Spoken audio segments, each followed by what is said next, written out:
సింగరేణిలో medical invalidation ఓ మాఫియాగా మారిందన్న ఆరోపణలు వస్తున్నాయి. వారసత్వ ఉద్యోగాల కోసం మెడికల్ బోర్డుకు వెళ్లిన వాళ్ళని దళారులు వెంటపడుతున్నారు. తక్కువ ఖర్చుతో మెడికల్ ఇన్వాలిడేషన్ చేయిస్తామంటూ భారీగా డబ్బులు వసూలు చేస్తున్నారు. ఈ మాఫియాలో కొందరు అధికారులు కూడా ఉన్నట్లు ఆరోపణలు వస్తున్నాయి.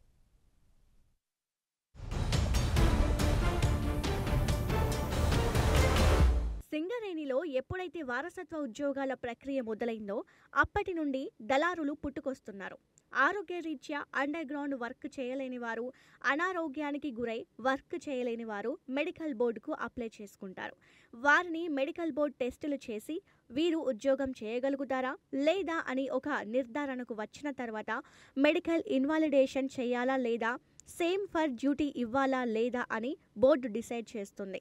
ఇక్కడే అసలు సమస్య మొదలైంది.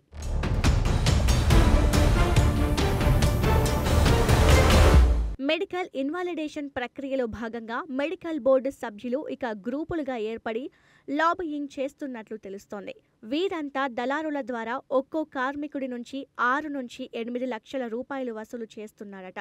వీళ్ళంతా దళారుల ద్వారా ఒక్కో కార్మికుడి నుండి 6 నుండి 8 లక్షల రూపాయలు వసూలు చేస్తున్నారట. ఆ డబ్బును పర్సెంటేజ్ వారీగా అందరూ పంచుకుంటున్నట్లు ప్రచారం జరుగుతోంది. ఇక్కడ వీరు చాలా జాగ్రత్తలు తీసుకుంటారు. చెల్లించే సొమ్ము మొత్తం చేతుల్లో పెట్టాల్సిందే. ఆన్లైన్ విధానం అనేది అస్సలు కుదరదు. ఇక ఎవరు ఏ డాక్టర్ దగ్గర మెడికల్ టెస్ట్ చేయించుకోవాలో కూడా వీళ్ళే నిర్ణయిస్తారు.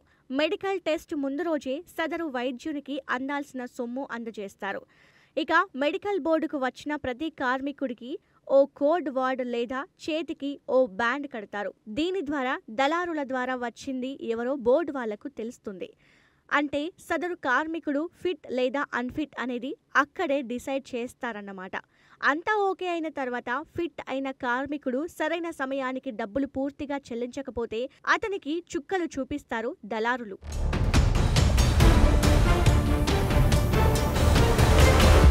మరికొన్ని సందర్భాల్లో మరో రకంగా ఉంటుంది. డబ్బులు ఇచ్చిన తర్వాత కూడా అన్ఫిట్ అవ్వడం ఒకటైతే, సేమ్ ఫర్ డ్యూటీగా నిర్ణయించడం రెండోది. ఈ 2 సందర్భాల్లో సదరు కార్మికుడు నరకం చూస్తాడు. ఎందుకంటే తన పిల్లలకు ఉద్యోగం ఇప్పించలేక ఇచ్చిన డబ్బులు తిరిగి రాక నానాయాతన పడతారు. ఎందుకంటే పని కాకపోతే డబ్బులు తిరిగి ఇవ్వాలి. కానీ దళారుల గ్రూప్ అలా చేయదు. ఇచ్చిన వాటికి ప్రూఫ్ ఏంటని ప్రశ్నిస్తుంది. ఒక్కోసారి బెదిరింపులకు దిగుతుంది. ఏదో కొన్ని సందర్భాల్లో మాత్రమే విజిలెన్స్ ఎంక్వైరీ ఉంటుంది. అప్పుడు కూడా రాజకీయ ఒత్తిళ్లతో పెద్దలను తప్పించి అమాయకులను బలి చేస్తుంది ఈ దళారుల గ్రూప్. సింగరేణి గత కొద్ది కాలంగా గత ప్రభుత్వం చేసినటువంటి తప్పుడు పనుల వల్ల ఇవాళ సింగరేణి మనుగడకే దెబ్బతీసేటువంటి పరిస్థితి కనిపిస్తున్నది.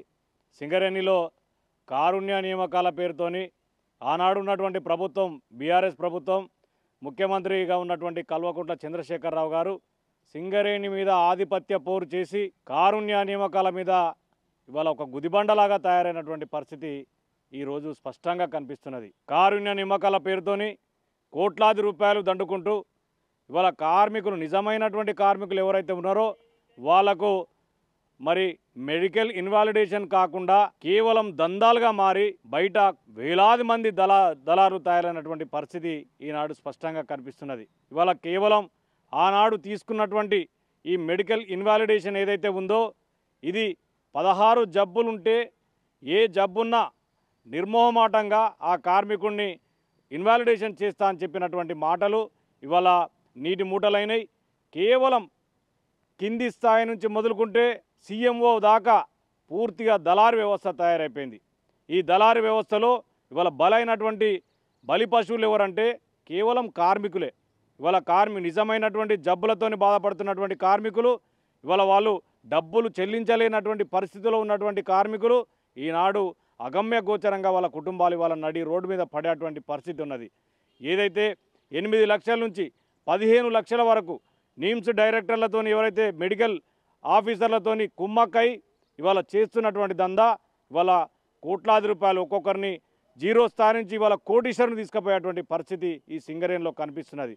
ఆనాడు 67,000 మంది కార్మికులు మరి సింగరేణిలో పనిచేస్తున్నప్పుడు మరి మా ఆరోగ్యాలు బాగలేవు, మా టైమింగ్స్ ఇవాళ మరి ప్రకృతికి విరుద్ధంగా ఉన్నాయి కాబట్టి మాకు అనారోగ్యంగా పడేటువంటి పరిస్థితి ఉన్నది కాబట్టి మాకు ఇన్వాలిడేషన్ చేయమని అడిగితే దాన్ని పూర్తిగా తుంగలో తొక్కి ఇవాళ ఇన్వాలిడేషన్ పేరుతో ఇవాళ దందాలుగా మారి ఇవాళ ఈనాడు మరి దళారులుగా తయారైనటువంటి పరిస్థితి ఈ సింగరేణిలో కనిపిస్తున్నటువంటి ఈ సమయం లోపల సింగరేణిలో పూర్తిగా నిర్వీర్యమైనటువంటి పరిస్థితి వస్తున్నది. కాబట్టి కారుణ్య నియామకాలు బేషరతుగా ఏ కార్మికుడైతే అనారోగ్యానికి నాకు బీపీ ఉంది, నాకు షుగర్ ఉంది, లేదా ఇంకా ఏదైనా ఇతరత్ర రోగాలు 16 రోగాలు ఉన్నాయో దానిలో మాకు ఇది ఉన్నది అని చెప్పేసి ఒక అప్లికేషన్ పెట్టుకుంటే తీసివేసి వాళ్ళ కుటుంబాల్లో ఉన్నటువంటి అభ్యర్థికి ఉద్యోగం ఇచ్చేటువంటి పరిస్థితి తీసుకొస్తే తప్ప ఇవాళ ఇది రూపుమాపదని చెప్పి ఈ సందర్భంగా తెలియజేస్తూ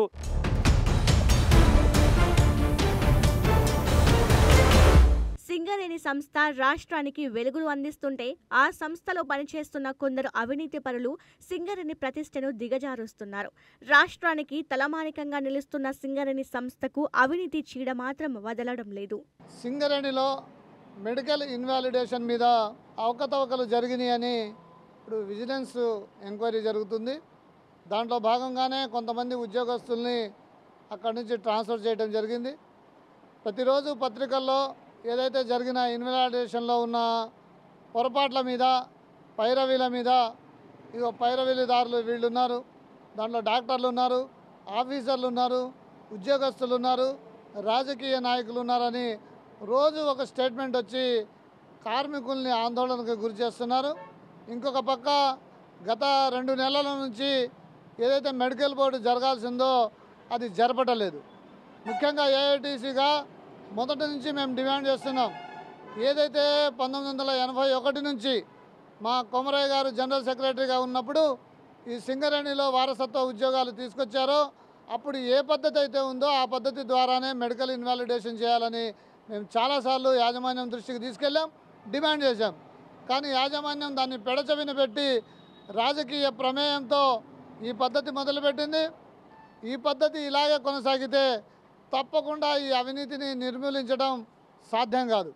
ఎవరైతే అవినీతి జరిగిందని చెప్తున్నారో వీళ్ళకి గత 3-4 సంవత్సరాల నుంచి జరుగుతున్న అవినీతి జరగలేదా, తెలియదా? ఇప్పటికే 3 సీఎంఓలు మారారు. ఇప్పటి వరకు చూస్తూ ఊరుకుండి ఈ అవినీతి బాగా పెచ్చుమీరిన తర్వాత, దానికి ఒక ముఠాలే తయారైన తర్వాత ఇప్పుడు అవినీతి జరుగుతుంది అంటున్నారు. మొదటి నుంచే ఏఐటీసీగా మేము చాలాసార్లు చెప్పాం, దీనికి పరిష్కారం ఒక్కటే. ఎవరైతే కార్మికులు మెడికల్ బోర్డుకి అప్లై చేసుకుంటారో వాళ్ళకి రోగంతో సంబంధం లేకుండా, ఆరోగ్యంతో సంబంధం లేకుండా గతంలో 81 నుంచి 87 వరకు ఎలా అయితే యాజమాన్యం వారసత్వ ఉద్యోగాలు ఇచ్చిందో ఆ విధంగా మెడికల్ టెస్ట్ చేసి వాళ్ళని అన్ఫిట్ చేసి వాళ్ళ కొడుకుని ఫిట్ చేసి ఉద్యోగం ఇవ్వటం మొదలు పెడితేనే ఈ అవినీతిని రూపుమాపగలం, లేకపోతే అది సాధ్యం కాదు. ఇది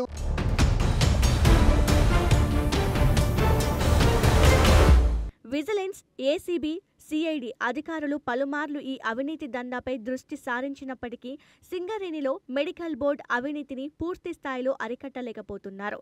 ఎక్కడ కూడా ఫిర్యాదు చేయకపోవడం, అదేవిధంగా ఆ డబ్బు తీసుకున్న దళారులు, కొందరు యూనియన్ లీడర్లు, కుల సంఘ నాయకులు, రాజకీయ నాయకులు తాము తీసుకున్నట్లు ఎక్కడ నోరు మెదపకపోవడంతో నిఘా సంస్థలకు అది అతిపెద్ద సమస్యగా మారింది. ఏళ్ల తరబడి విషవృక్షంలా ఈ మెడికల్ బోర్డు అవినీతి దందా పాతుకుపోవడంతో నిఘా సంస్థలు, అధికారులకు సైతం అసలైన సూత్రధారులను పట్టుకోవడం కష్టంగా మారిందన్న ఆరోపణలు వస్తున్నాయి.